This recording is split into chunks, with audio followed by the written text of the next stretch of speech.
Audio God Beta Phono preamp.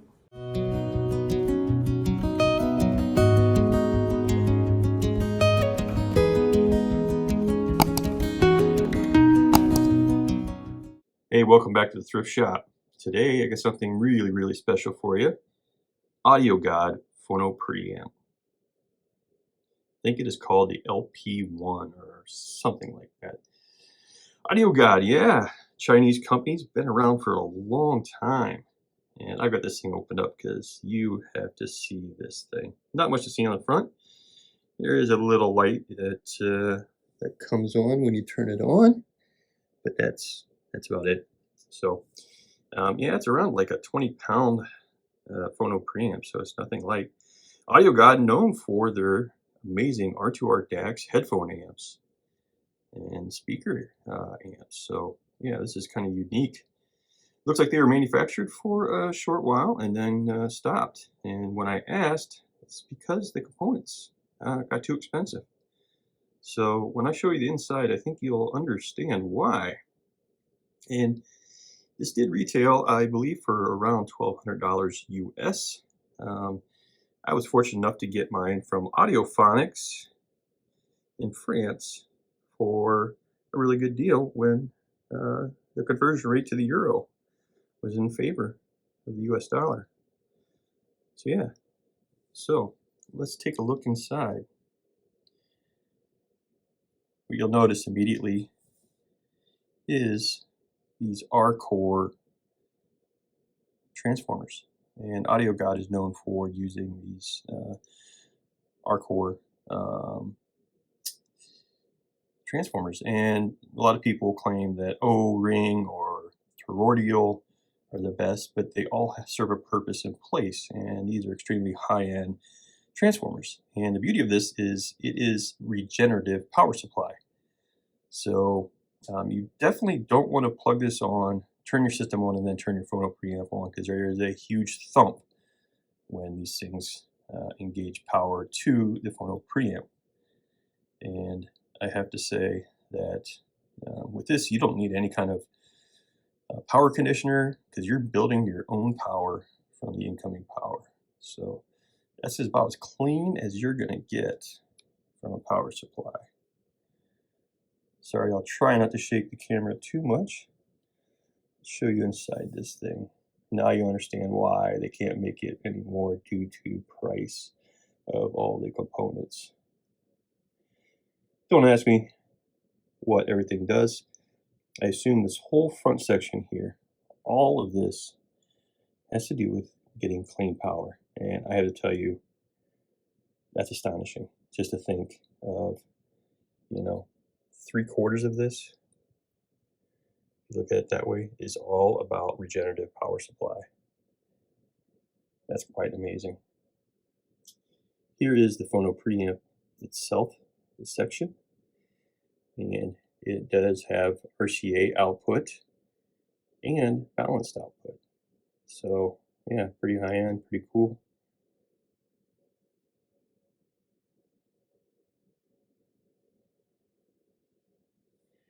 We'll try to swing this around. It's quite heavy. And I will show you this side. High-end connectors.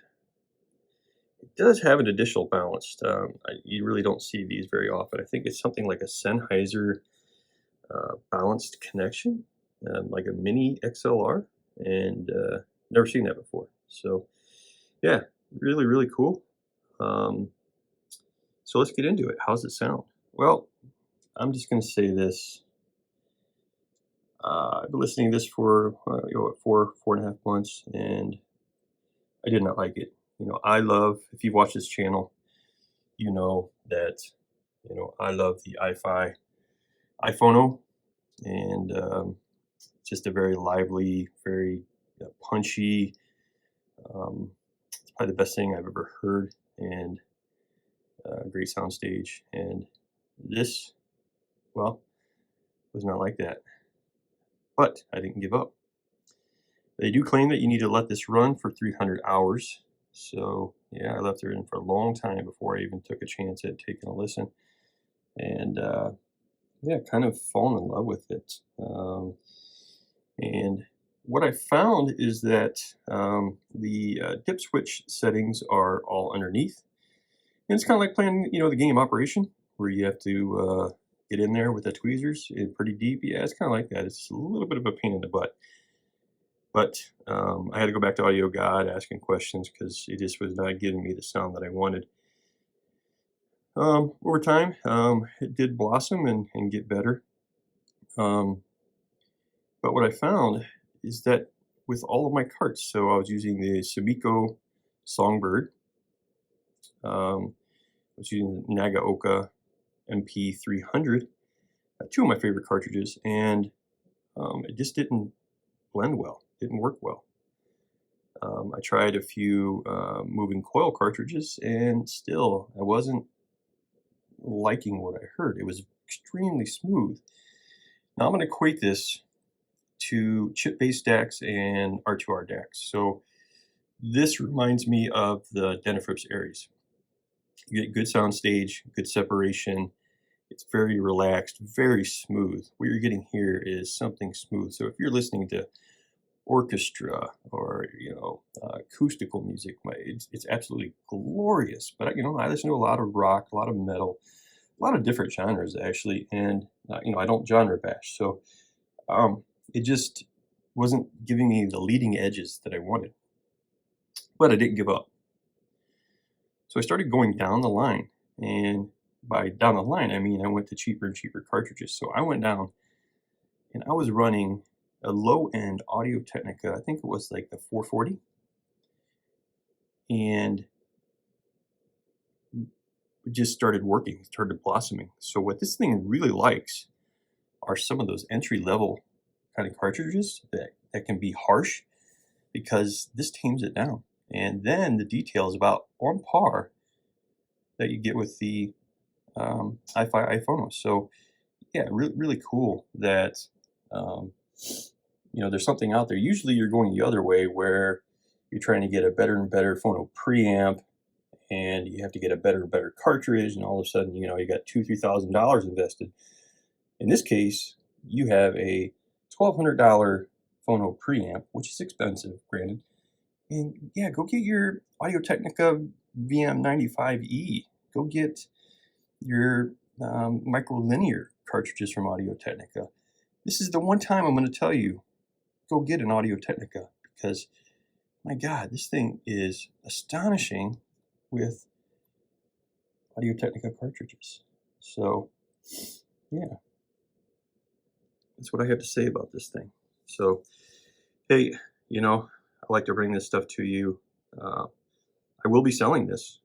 I do need to free up, obviously, the money that I spent on this, and to get new stuff to review. And otherwise, I would keep it, but I just can't keep that much money invested in this thing. So if you're interested, please, drop a comment and try to get in touch with each other. My email is on the channel, and I will be trying to sell this at various places. It's highly worth it. Highly recommend this if you have the right cart. And lastly, this does not have any subsonic filter on it. Okay, so you have to have your cart dialed in. Trust me, I thought I had my carts dialed in, and all of a sudden I was buying new parts, try to get it weighted better, because it's almost like the RIAA curve is it's off a little bit. Not off, but in the subsonic section, it's not like it's ruled off. So yeah, it tends to really show any weaknesses that you have in resonant frequencies at subsonics. So that is one thing that you do need to know about. Hey, I really appreciate you stopping in, watching this video. If you can, give me a like, subscribe, hit the notification button, and I'll have more things coming out soon. Thanks for the thrift shop. Take care. Bye.